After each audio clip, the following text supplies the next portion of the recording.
වෙරළ සංරක්ෂණ අධිකාරිය අලුත් සෙල්ලමක් පටන් ගන්න තියෙනවා. ඒ තමයි සුළුතරයක් වූ සිංහල ජනතාව පදිංචි වෙලා ඉන්න නැගෙනහිර පළාතෙන් සිංහලයව අතුගා දෑමේ පළවෙනි කොන්ත්‍රාත්තුව. ඉස්ලාම කරන්නේ බෝධීන් වහන්සේලා කපල ඉවත් කරනවට කලින් ඒ අදාළ සුළු ඉදිකිරීම ඉවත් කරන එක. එහි මූලාරම්භයක් විදිහට තමයි මේ ත්‍රිකුණාමලයේ නගර හා කඩවත ප්‍රාදේශීය ලේකම් කොට්ටාසයට අයිති ශ්‍රී සම්බෝධි ජයන්ති විහාරස්ථානයේ සංවර්ධනය සඳහා ඉදි කරලා තියෙන වෙළඳ කුටි ඉවත් කරන්න හදන්නේ. අපේ පොඩි හාමුදුරුවෝ ඊයේ දවසේදී අපොස් උසස් පෙළ විභාගයට පෙනී සිටින්නට තිබියදී උන්වහන්සේගේ අධ්‍යාපන අයිති උදුරාගන්නේ දේශද්‍රෝහී මේ වෙරළ සංරක්ෂණ අධිකාරිය විසින් කඩා ඉවත් කරන්නට ඕන කියලා මේ එවන ලද ලිපිය. තෙරුවන් සරණ ප්‍රාර්ථනා කරනවා. මම බලංගොඩ කස්සප හාමුදුරුවෝ ලේකකාධිකාරී ශාක්‍යපුත්‍ර ජාතික සංවිධානයේ. අද අපි වැඩ ඉන්නේ නැගෙනහිර පළාතේ ත්‍රිකුණාමල දිස්ත්‍රික්කයේ නගර හා කඩවත ප්‍රාදේශීය ලේකම් කොට්ටාසයට අයිති ශ්‍රී සම්බෝධි ජයන්ති විහාරස්ථානයේ. මේ විහාරස්ථානයේ වර්ෂ 1951 දී බලපිටියේ සාන්ත නායක හාමුදුරුවන්ගේ නායකත්වයෙන් ආරම්භ කරන ලද විහාරස්ථානයයි. ඉන්පසු පූජ්‍ය මිහිඳුපුර මහින්ද වංශ නායක නාහිමිපාණන් වහන්සේගෙන් පස්සේ වර්තමානයේ වැඩ වාසය කරන අප කල්යාණ මිත්‍ර ස්වාමීන් වහන්සේ තමයි විහාරාධිපතිත්වයේ දරමින් කටයුතු කරගෙන යන්නේ. ඉතින් 2004 සුනාමි ව්‍යසනයත් එක්ක මේ විහාරස්ථානයේ සතු තිබුණු දහම් පාසල් ගොඩනැගිල්ල විනාශ වෙලා යන එවකට ළමුන් 200කට අධික ප්‍රමාණයක් මෙම දහම් පාසලේ දහම් අධ්‍යාපනය ලබාගෙන තිබුණා. ඉන්පසු අවස්ථා කිහිපයකදී මෙම දහම් පාසල් ගොඩනැගිල්ල ප්‍රතිසංස්කරණය කරලා නැවත දරුවන්ට දහම් අධ්‍යාපනය ලබා දෙන්න අවස්ථාව උදා කරගන්න බැලුවොත් තිබුණු LTT ත්‍රස්තවාදී යුද ගැටුම් ඒ වගේම තමයි පසු කාලිනව රජයන්ගේ බිඳවැටීම සහ පෙරළීම් ආදියත් එක්ක අන්තවාදීන්ගේ බලපෑමුත් එක්ක ඒ විහාරස්ථානය ගොඩනගා ගන්න බැරි වුණා. දැන් වර්තමාන තත්වයේ මේ වෙන විට එම දහම් පාසලේ පාදම තියෙනවා. නමුත් ඒ දහම් පාසල් ගොඩනැගිල්ල හදා ගන්නට අදාළ බලධාරීන්ගෙන් අවසර ප්‍රාර්ථනා කරපන් කිසිදු අවසරයක් ලැබෙන්නේ නැහැ. ඒ වගේම තමයි විහාරස්ථානයේට සංවර්ධනය කරගෙන යන්නට ආරම්භ කරන ලද වෙළඳ කුටියත් ඉවත් කරන්න කියලා මේ වෙන විට වෙරළ සංරක්ෂණ අධිකාරියෙන් දැනුම් දීලා තියෙනවා. ඇත්තරම මෙම භූමියේ වෙරළ සංරක්ෂණ අධිකාරියට කිසිම අයිතියක් නැහැ. මොකද වෙරළ සංරක්ෂණ අධිකාරිය දීලා තියෙන නිර්ණායකයන් බැලුවට පස්සේ ඒ වෙරළ තීරයේ ඉඳන් ඒ අවශ්‍ය නිශ්චිත දුර ප්‍රමාණ අනුව තමයි මේ වෙළඳ කුටි ඉදිකිරීම ආදී සිද්ධ කරලා තියෙන්නේ. ඇත්තටම අපේ ස්වාමීන් වහන්සේ මේ පිළිබඳව වැඩිදුර කරුණු ඔබ වෙත සිහිපත් කරයි.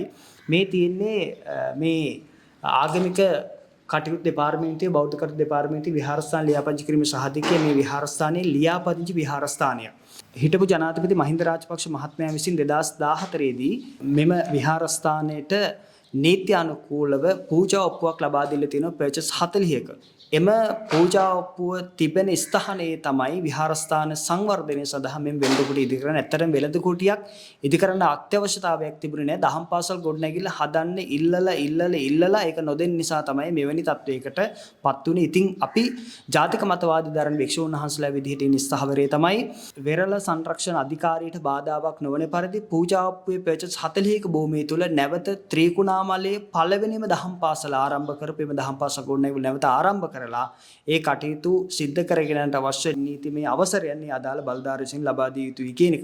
ඉතින් ඒ නිසා අපි කියන සුවහසක් බෞද්ධ ජනතාවට ලෝකවාසී ලංකාවාසී ජනතාවට මේ නැගෙනහිරින් අතුගා දමන්නට උත්සාහවත් වෙන්නේ සිංහල බෞද්ධයාගේ උරුමය. අපි අදටත් ලංකාව සලකන්නේ තේරවාදී බෞද්ධ රටක් විදිහට. නමුත් බස්නාහිර දකුණ සබරගමු ආදී පළාත්වල නිදහසේ දෙමළ මුස්ලිම් අයට ජීවත් වෙන්න ඉඩ තිබියදී මේ උතුරු නැගෙනහිර පළාත්වල සුළුතරයක් වූ සිංහලයාට නිතරම අඩත්. ඉතින් ඒ නිසා අපි කියනවා මේ නැගෙනහිර මේ සිදුවීම් පවතින මේ විනාශයට අපි තව දුරටත් ඉඩ දෙනවද? මේ සුළු අන්තවාදී ආගමික කල්ලි සුළු අන්තවාදී දේශපාලඥයන් මේ කොටි ඩයස්පෝරා මත යැපෙන නිලධාරීන් තමයි මේ පිටිපස්සේ ඉන්නේ. ඉතින් ආර් සම්බන්ධන්ගේ පටන් මේ දක්වා විහිදුණු මේ අන්තවාදීන් අපේ බෞද්ධයාට සිංහල දැවැන්ත විනාශයක් අත් කරලා දීලා තියෙනවා. මේ වෙන විට මේ විහාරස්ථානවල වැඩ ඉන්නේ එක නමයි දෙනමයි. මේ විහාරස්ථානයේ හාමුදුරුවෝ 13ක් පමණ අතීතයේ වැඩ හිටියා. නමුත් දැන් ඉන්නේ එක නමක් විතරයි. ඒ වගේම මේ ප්‍රදේශයේ සිංහල ජනතාව අත්හැර දාලා යනවා. ඒ වගේම සිංහල පාසල් වලට ගණිත විද්‍යා ඉංග්‍රීසි ගුරුවරු නැහැ. මේ නැගෙනහිර මේ සියලුම අඩත්තේට්ටන් වලට ලක් වෙන්නේ සිංහල බෞද්ධයෝ. අපි අහනවා සිංහල බෞද්ධ අම්ම කෙනෙක්ගේ මව් කුසක ඉපදිච්ච එකද මේ පීඩනය මේ අඩත්තේට්ටමට මේ අසාධාරණයට ලක්වන්න හේතුව. ඉතින් නිසා වහාම බුද්ධ ශාසන අමාත්‍යවරයා ඒ වගේම තමයි වගකීම් යුතු නිලධාරීන් මේ සම්බන්ධ අවධානය යොමු කරන්නට ඕනේ. ඒ වගේම තමයි පාර්ලිමේන්තුවේ සිංහල බෞද්ධයයි ලේබල් ගහගෙන කතා කරන පක්ෂත් මේ සම්බන්ධ අවධානය යොමු කරන්න ඕනේ. ඒ වගේ තමයි සිවිල් සංවිධාන මානව හිමිකම් වෙනුවෙන් පෙනී සිටින සංවිධාන මේ සඳහා හඬ අවදි කරන්න ඕනේ. සිංහලයට අසාධාරණයක් වෙනකොට කවුරුත් කතා කරන්නේ නැහැ. හැබැයි වෙනත් ජාතිකයෙකුට වෙනත් ආගමිකයෙකුට යම් හෝසලු ප්‍රශ්නයක් ඇති වෙච්ච ගමන් අන්න ජාතිවාදී කෝලාහලයක් කරනවා මෙන්න අසාධාරණකම් වෙනවා කියලා කෑ ගහගෙන යනවා. හැබැයි හැමදාම තැළුනේ හැමදාම පීඩාවට ලකුනේ හැමදාම අඩත්තේට්ටමට ලකුනේ මේ සිංහල බෞද්ධයන්. ඉතින් මං හිතන්නේ මේ අඩත්තේට්ටම මේ අසාධාරණය අපි තවදුරටත් ඉවසන්නේ නැහැ. දැන් වහාම සිංහල බෞද්ධයන් පෙළ ගැහිලා නැගෙනහිර බොදු උරුමයේ සුරකින්නට අත්වැල් බැඳ ගන්න කියලා මම ආරාධනා කරනවා. ත්‍රිකුණාමලයේ පළවෙනි දහම් පාසල පළවෙනි උපසම්පදා පින්කම කරපු තැන. ඉතින් මේ තැන අපි ආරක්ෂා කරලා මතු අනාගත පරම්පරාවට බාර දෙන්න ඕන. ඒ නිසා වහාම සියලු බලධාරී මේ සම්බන්ධව දෙනෙත් විවර කළ බලන්න ඕනේ. දෙස් විදෙස් සිංහල ජනතාව මේ නැගෙනහිර පළවෙනි දහම් පාසල ආරම්භ කරන්න මුල්ගල් තියන්න පටන් ගන්න ඕන කියන සිහිපත් කිරීම අප විසින් සිද්ධ